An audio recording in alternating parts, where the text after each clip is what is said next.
আমরা সবথেকে বেশি চিন্তিত একটা বিষয় নিয়ে, সেটা কি? সেটা হচ্ছে যে প্রবলেম কার নাই?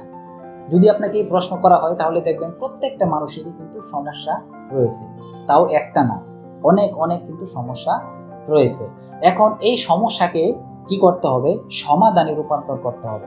আপনি যদি সমস্যাকে সমাধানে রূপান্তর করতে না পারেন তাহলে আপনি কি করবেন? এই সমস্যার ভিতর আপনি কিন্তু ডুবে যাবেন। তাহলে অবশ্যই সমস্যাকে সমাধানের দিকে রূপান্তরে করতে হবে অবশ্যই।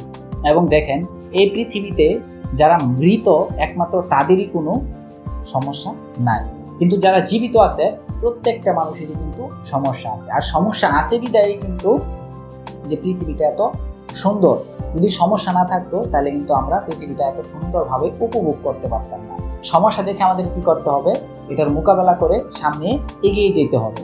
যদি আপনি এগিয়ে যেতে পারেন তাহলে অবশ্যই আপনি আপনার লাইফে, আপনার জীবনে আপনি সফল হইতে পারবেন।